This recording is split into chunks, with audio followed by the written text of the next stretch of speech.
Hello guys, welcome to the new video of the F1 Challenge VB all season mod. In this case is the Ultimate Career. This is the second episode and we are going to race in Monte Carlo, and this is going to be a very difficult race, and our E.R.A is ready as always.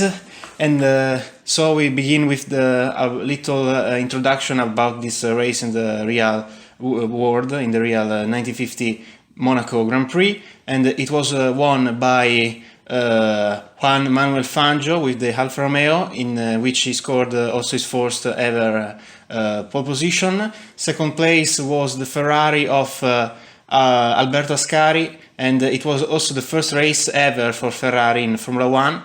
And third place is the Maserati of the home favorite, the Monegasque Louis Chiron, and he completed the race in the third place. The race was characterized by a very hectic first lap accident, which involved something like 10 cars in the Tabac section, and so the race was finished by very few people.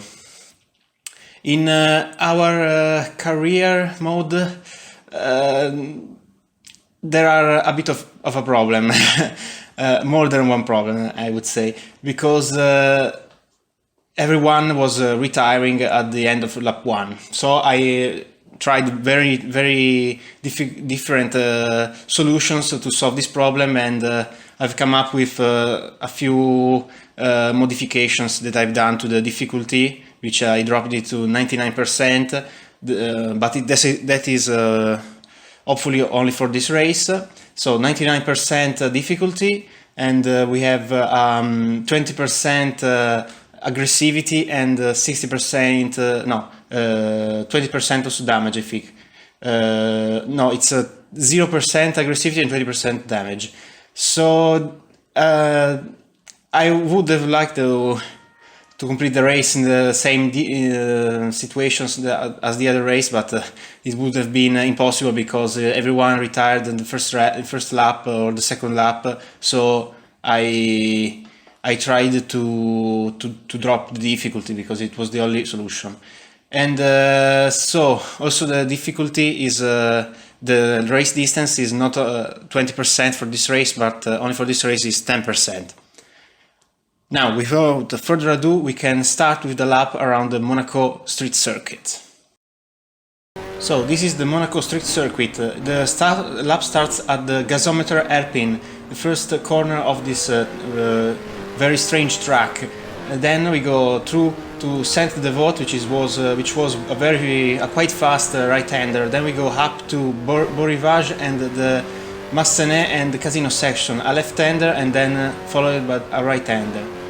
Then we arrive into the most slow part of the track, which is composed of Mirabeau, a right-hander, the station hairpin, which is the slowest left-hander, I would say the slowest corner of all the Formula 1 calendar. And then there is Portier, which is a right-hander that goes under a bridge, and then we go inside the tunnel, which was very short in comparison to nowadays. And then we go to this mad chicane, which is absolutely dangerous. This is the Chicane du Port. Then we arrive in the last corner, which is the Bureau de Tabac, and that's a lap around the Monaco circuit. In the qualifying, I managed to set only one lap, and it was 1:34.2. And this is the Monaco Grand Prix starting grid. In first place we have Juan Manuel Fangio, second is Nino Farina, his teammate, third is Louis Rosier with the Talbolago, fourth is the Prince Bira, Prince of Siam, fifth is Luigi Fagioli with the other Alfa Romeo. In sixth place we have Alberto Ascari with the Ferrari, seventh is Patrick Whitehead, his teammate, eighth is Greg Parnell with the last Alfa Romeo. Ninth is Teodoro Serafini, 10th is Louis Chiron. We starting from P11, and with the 120 difficulty I set our 17th place, so it's not different, let's say. 12 is the Simca Gordini of Manzon, 13th is Felice Bonetto with the Maserati, 14th is Philippe Etanselen with the Talbolago, and is followed by his teammate Yves Giraud-Cabantou in 15th place. 17 is Jeff Crosley, 18th is Joe Kelly with the other Alta, 19th is our teammate Bob Gerard, and in 20th we have another Ferrari, that's Raymond Sommer. 21st is David Hampshire, and in last place was Harry Schell, but he scored the fastest lap, and for some reason he was dropped up down to 22nd place, I mean. That's quite strange. But okay. And so we are at the start of the race. We've seen the green flag, which should be a Monagas flag, okay. And we are on the way, and we slow down because there is yellow flag, and I want to overtake everyone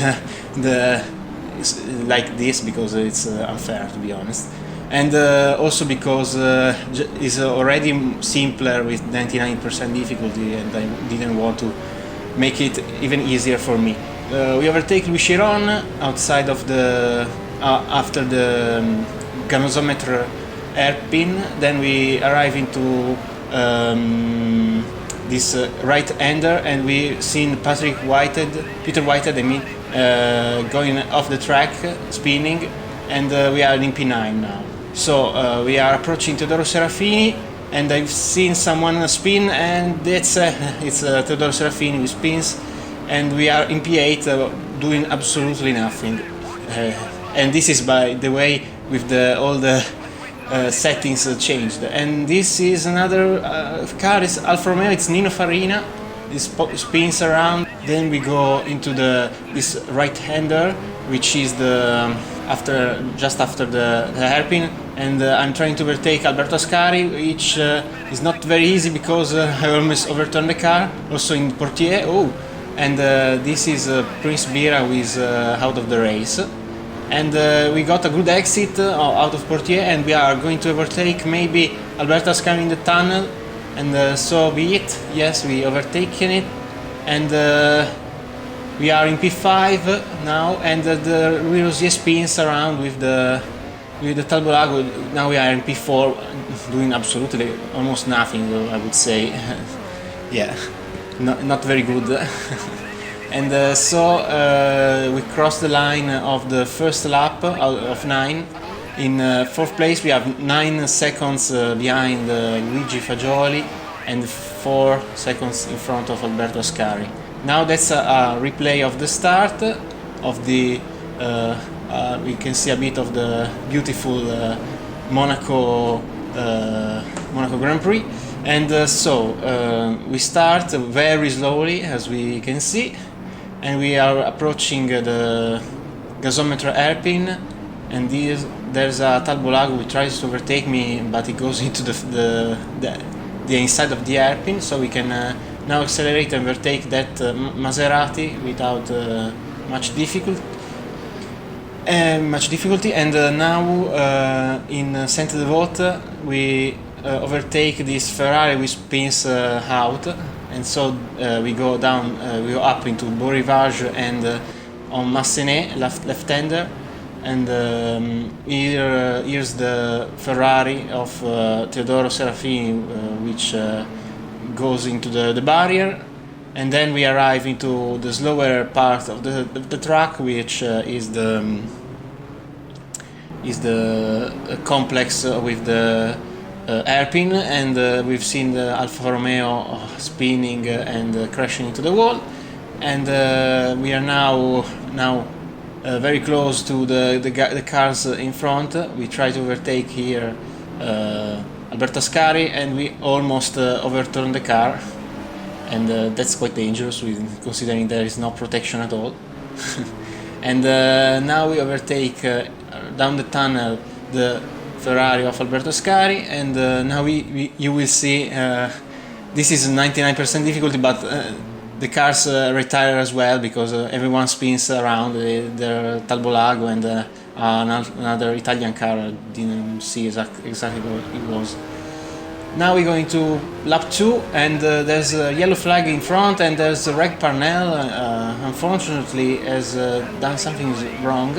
Now let's see what happened to the Englishman.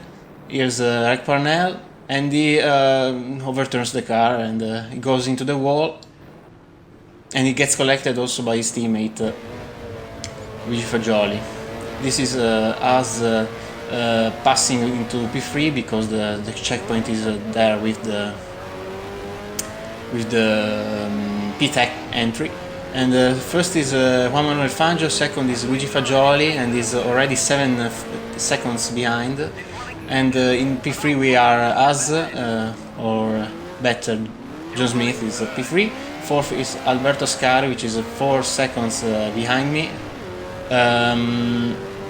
Now we are approaching again the center vote corner, and we've seen Harry Schell, which was last, and now it's P5. Rosier 6th.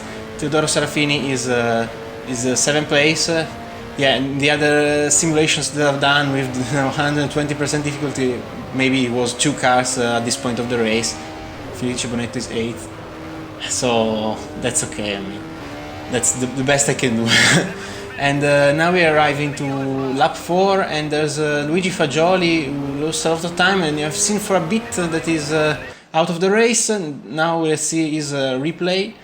That's Luigi Fagioli that overturns the car and crashes into the wall like his teammate did in the lap before.